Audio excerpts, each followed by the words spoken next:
108 ની મહત્તા શું છે? માળાના મણકા 108 શા માટે? 108 ની મહત્તા શું છે? આ માયાના મણકા 108 કેમ છે?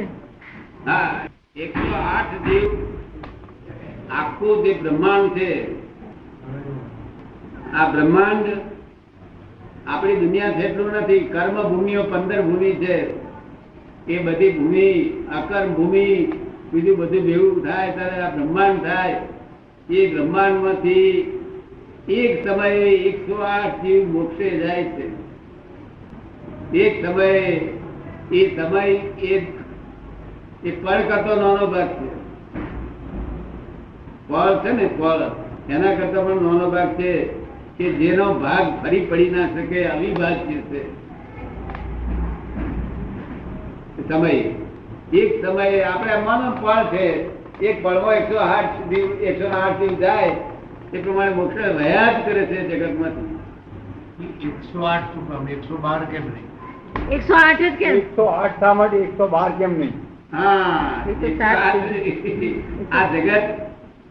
આ જગત પોલમપોલ છે પણ છે નિયમમાં. શું છે?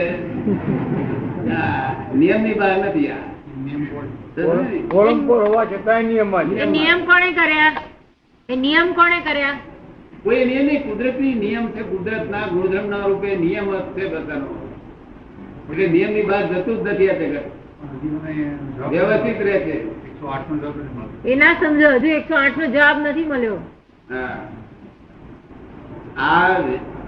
આ સંસાર જે 15 ભૂમિકા છે, બ્રહ્માંડ છે, એ બ્રહ્માંડમાં મનુષ્યો એકલા જ મોક્ષે જઈ શકે છે. બધા બીજા જીવો મોક્ષે જઈ શકતા નથી. જીવો તો અનંતા છે, પણ મનુષ્યોમાંથી જ 108 જીવ મોક્ષે જઈ શકે છે. અને તે કર્મ ભૂમિના મનુષ્યો, તે પછી અકર્મ ભૂમિના મનુષ્યો નહીં. એટલે એટલા 108 જઈ શકે છે. હવે છતાંય આ સંસારમાં એક પણ જીવ વધતો નથી ને ઘટતો નથી.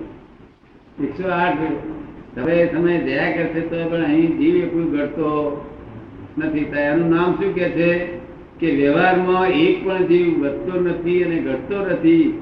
છતાં વ્યવહારમાંથી 108 જીવ નિરંતર વહ્યા જ કરે છે. અને તેવું વ્યવહારમાં બીજા 108 જીવ પ્રવેશ પામે છે. એ અવ્યવહાર રાશિના ગુણો છે. વ્યવહારમાં જ આવ્યા નથી. વ્યવહારમાં ના આવ્યા હોય એવા તો અનંતા જીવો છે. એ એમાંથી 108 માં આવ્યા કરે છે. એમાં 108 નીકળ્યા કરે છે. દરેક નો કાયદાથી બહાર હોય નહીં. કાયદાથી બહાર બુદ્ધિ માંગે. શું કહ્યું? એટલે એ બુદ્ધિ નું સોલ્યુશન છે, જ્ઞાન નું સોલ્યુશન શું? નિયમ. બધું નિયમમાં છે જગત. 108 ને બધે 15 થઈ જાય. એનું કારણ હશે ને? 108 જ નું કારણ તો હોવું જોઈએ ને. કારણ કોઈ 108 જ મનુષ્યનો ફોટો આવો જ હોય. દરેક જોવા જશો તો બે હોય, બે નાક, કાન બધું આમ જોવા જતો હરખું દેખાય છે ને. હા, કે ભાઈ આવો શા માટે? એ આપણને વિકલ્પ થાય. આવો શા માટે વિકલ્પ થાય? મનુષ્ય એવો છે, જાનવર એવો નથી. એ આપણે સરકારને કહી શકીએ ને કે મનુષ્ય એવો છે, જાનવર આવો છે, સ્ત્રી આવી છે, પુરુષ એવો છે. એ સરકારને થાય છે. તો આ 108 જ કેમ? આ મનુષ્યો આ કોઈ કહેશે કે આમ કેમ બધાને એક જ જાતિનો આંખો બચ્યો, કોઈને 4 આંખો નથી, કોઈ 3 આંખો નથી. શું કારણ? બધું નિયમમાં છે જગત. શું છે? નિયમ જ છે. નિયમની બહાર નથી જગત. પછી આપણે વિચારવું હોય તો વિચારવા જઈએ, એમાં કશું મળે નહીં. નહીં. અને 108 જીવ જાય છે એ આપણે એક્સેપ્ટ કરી દેવું પડે છે. એક્સેપ્ટ નહીં કરીએ તો નહીં, એક્સેપ્ટ કરીએ તો વાંધો નથી, નુકસાન નથી. પણ જે ચાલુ હોય વહેણ, એને વહેણને તો એક્સેપ્ટ કરવું જ પડે આપણે. એને નિયમ તરીકે એક્સેપ્ટ કરી લેવા. એક મનુષ્ય જેમ વ્યવસ્થિત આપણે મનુષ્ય એમ કે અમને આ બધા જીવોને પૂછડ્યા હોય છે, અમને કેમ પૂછડ્યું નહીં? કારણ કે ભાઈ તમને તમારે ઠેકડા મારવાના નથી કે જેને ઠેકડો મારવો હોય, કૂદકા મારવા હોય, તેને પૂછડું હોય તો કૂદકો મારી શકે, કૂદકો મારી શકે નહીં. એટલે દરેક જીવને જે જરૂરિયાત છે ને તે જ એને પ્રાપ્ત છે. હિસાબથી જ છે બધું. અને આટલી યોનિઓ છે નક્કી છે એ યોનિઓ વધઘટ નથી થતી. કેટલી યોનિઓ છે? 84 લાખ યોની છે. યોની 84 લાખ રહેવાની. હે 84 લાખ યોનીઓ રહેવાની છે. 84 લાખ યોનિમાં એક યોની વધતી નથી, એક યોની ઘટતી નથી. જેમાં 14 લાખ યોની મનુષ્યોની છે. 14 લાખ યોની મનુષ્યોની છે. જેમાં એક જીવ ઓછો નહીં થતો, વધતો નથી. 14 લાખ યોની મનુષ્યોની છે. સીધો સીધો કેટલા? 14 લાખ. 108 છે સીધો. સિદ્ધો કેટલા? હે સિદ્ધો કેટલા? 108. સિદ્ધો કેટલા? સિદ્ધગણ. સિદ્ધ ગણ કેટલા? સિદ્ધગણ કેટલા? એમ સિદ્ધ ગણ, સિદ્ધ ભગવાન. સિદ્ધગણ. સિદ્ધ ગણ કેટલી? ગણ એટલે સિદ્ધ ગણ કેટલા કે? સિદ્ધગણ એટલે અનેક સિદ્ધો. સિદ્ધો કેટલા? એટલે શું કહેવા માંગે છે? સિદ્ધોની સંખ્યા કેટલી? સિદ્ધ હા? સિદ્ધોની સંખ્યા કેટલી? સિદ્ધોની સંખ્યા કેટલી પૂછે છે? અનંત છે. એ અસંખ્યાત નથી, સંખ્યાત નથી, અસંખ્યાત નથી. એટલે ગણી ના શકાય એવા મોક્ષે ગયા એ કહો છો ને તમે?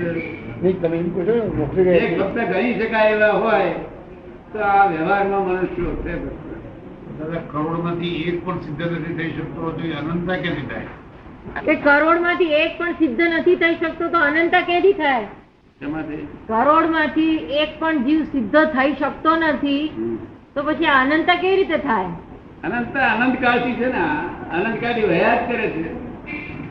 અનંતકાળથી સમયે સમયે 108 એટલે એક દિવસમાં તો કેટલા જ એ મોક્ષે એની સ્થિતિ તમે કહો છો. તમે માન્ય બરોબર ને? 108 સદી યુક્તિ છે એની અંદર રહસ્ય છે, એની અંદર સાયન્ટિફિક રહસ્ય છે. હા એટલે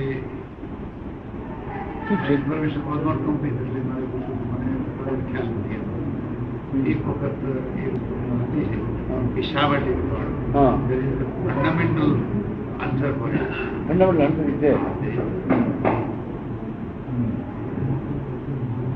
આ કર્મભૂમિ અકર્મ હા મને ખબર નથી. યાદ નથી અત્યારે. અત્યારે યાદ નથી. અત્યારે યાદ નથી. કર્મભૂમિ ને અકર્મભૂમિ શું છે એ સમજાવો. આકર્મ ભૂમિમાં ખાવા પીવાનું બધું એની મેરે મળ્યા કરે. દરેક ને કશું ક્રિયાઓ મહેનત ના કરવી પડે. બધી મહેનત કશી કરવી ના પડે. એટલે રાગદ્વેષ ને એ બધું ભોગેડ ના હોય તો એમને સુખ ઉત્પન્ન થયા કરે. એ તો ઉદય થયો ને. એ તો ઉદય કહેવાય ને. હે એ તો ઉદય થયો કહેવાય ને. શું એ તો ઉદય થયો કહેવાય ને. એમનો સત્કર્મનો ઉદય. આ સત્કર્મ નો ઉદય થયો કહેવાય ને. બધું ના, સત્કર્મનો ઉદય નથી. સત્કર્મનો ઉદય નથી. એની ભૂમિકા એ પ્રાપ્ત થયેલી છે. એ ભૂમિકા જ એવી છે એમ. ભૂમિકા એવી પ્રાપ્ત થયેલી છે. આ જાનવર બાનવર બધા સત્કર્મનો ઉદય નથી, ભૂમિકા પ્રાપ્ત થયેલી છે. સમજ્યું ને? એ ભૂમિકા પ્રાપ્ત થયેલી એને એવું જ બધું સંજોગો બેઠી ગયા. હવે એ અકર્મ ભૂમિના મનુષ્યો એ મોક્ષે ના જાય. અકર્મ ભૂમિને એ મુક્ત કોઈ થઈ મોક્ષે જાય. ના જાય. જે દેવબેન એ પાછો ભાઈઓને એટલું એ પાછો સંભાળે છે, અમારો તો મોક્ષ નથી. એડવાન્સ થતો થતો કર્મભૂમિમાં આવશે. હમ. પ્રગતિ માણતો માણતો કર્મભૂમિમાં આવશે. હા. અકર્મ વાળો પ્રગતિ માનતો માનતો કર્મ આવશે. કર્મભૂમિમાં આવશે. હવે આ હિન્દુસ્તાન આપણો દેશ છે, આપણી જે ભૂમિકા છે એમાં અત્યારે એક પણ જીવ મોક્ષે જતો નથી. છતાં આપણી ભૂમિકામાં અમુક જ કાળ સુધી મોક્ષે જાય છે અને બીજો ઘણો ખરો કાળ મોક્ષે જતા નથી. પણ એવી ભૂમિકાઓ છે કે જ્યાં કાયમ ને માટે જઈ શકે. સમજો ને? એટલે જ્યાં જ્યાં જે ભૂમિકા છે તે પ્રમાણે બધું મોક્ષ જવાનું બધું રસ્તા છે. અને ત્યાં કાયમ માટે તીર્થંકર પણ થાય. તીર્થંકરો પણ ત્યાં કાયમ માટે એટલી બધી છૂટથી જઈ શકે મનુષ્યને. એટલો બધો કેટલી છે ત્યાં ગણતરી બંધ. પણ એમાંથી 108 જીવ દયા જ કરે. તો એ અવ્યવહારમાંથી વ્યવહારમાં આવવાની વાત કરીને 108 જીવ દર સમયે મોક્ષે જાય છે. અને દર સમયે જેવા એ મોક્ષે જાય છે એવા 108 જીવ અવ્યવહારમાંથી વ્યવહારમાં આવે છે. વ્યવહાર સરખો સરખો રહે. તો એ કેવી રીતે? એમ. ને પાછો અહીંના જીવો બધા જેટલા છે એટલા જ રહેવાના. હે? અહીંના જીવો તો જેટલા છે એટલા રહેવાના. 108 મોક્ષે ગયા છે, 108 અવ્યવહારમાં આવી ગયા. તો અવ્યવહારની સંખ્યા કેટલી? એ પેલા 108 આવે ને હા એનું નામ પડે કે આ ગુલાબ છે, એ ફલાણું છે, તે ત્યાંથી વ્યવહારમાં આવ્યો. વ્યવહારમાં આવેલાનું નામ હોય શું હોય? તો ત્યાં એ ક્રિયા કરતા હોય, ત્યાં હે? અવ્યવહારમાં કઈ ક્રિયા કરતા હોય, એ લોકો પાપ પુણ્ય કરતા હોય, કર્મો બંધાતા હોય એમના, શું હોય છે? ત્યાં એમના કઈ કર્મો બંધાતા હોય અવ્યવહારમાં, એ કયા કર્મથી ઉદય આમાં કર્મભૂમિમાં આવ્યા? કર્મના થયો શું? કેમ કે કર્મના થયો શું છે? જેમ જેમ કાળ જાય ને હા એટલે કર્મ બંધને થયા જ કરે નિદ્રા, કારણ કે કરતા નથી એ લોકો, કરતા નથી. અચ્છા, તો હવે ત્યાં તો અસંખ્ય છે અવ્યવહારમાં. નવું બંધાતું નથી. સંસાર પ્રવાહ રૂપે છે, પ્રવાહ. આ સંસાર ધીર રૂપે નથી, પ્રવાહ. જેમ 108 માણસો પોલીસ વાળા હોય, નહીં તો આપણે 108 તો ના હોય, પણ 5-5, 6 પોલીસની એક લાઈન આપણી આમ આગળ જતી વહેતી જોઈએ છે. પાણી વે એવી રીતે, પાણી વે ને એવી રીતે વહ્યા જ કરે. 5-10 લાખ માણસ હોય તો આપણે બેઠા બેઠા જોયા કરે કેટલું બધું વહ્યા કરે. આપડે ને એવી રીતે આ વહેતું છે જગત. શું છે? વહેતું જગત છે. તો મોક્ષમાં જઈને અટકી જાય છે, પછી જીવો મોક્ષમાં જઈને પછી અટકી જાય છે, પછી પ્રવાહ નથી, મોક્ષમાં થઈ ગયું એટલે થઈ ગયું, બધું ખરાબ થઈ ગયું. જ્યાં સંસાર ત્યાં સ્થિર થઈ ગયા બધા, હે? ત્યાં સ્થિરતા આવી ગઈ. બસ આવી ગયું. અલગ વ્યક્તિત્વ અથવા એ- ના, અલગ બુદ્ધિ કરી? નહીં તો પછી જ્યોતિમાં જ્યોતિ મળી ના, ના. જે મોક્ષે ગયા તો એમાં કહે છે કે એમાં અલગ વ્યક્તિત્વ, દરેક જીવનું, દરેક આત્માનું અલગ વ્યક્તિત્વ, અસ્તિત્વ છે ખરું ને ત્યાં? અલગ છે અસ્તિત્વ. અલગ અસ્તિત્વ, એક જીવનું. અલગ અસ્તિત્વ ના હોય તો મોક્ષમાં જવાની જરૂર તો જ બીજું કે તો શું જ્યોતિમાં જ્યોત મળીને ગઈ?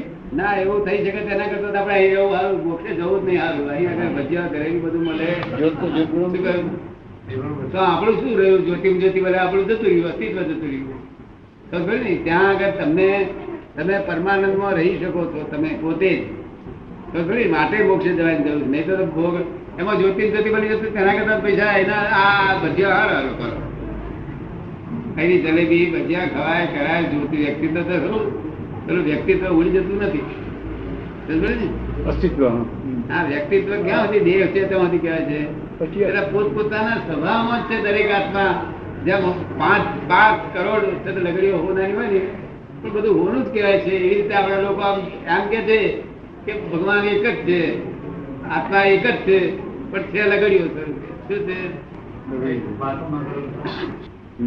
એ સિદ્ધાંતથી પ્રૂફ થાય એવું નથી. ત્યાં જ્યોતિમાં જ્યોતિ બની જાય છે, સિદ્ધાંતથી પ્રૂફ થાય એવું નથી. નથી.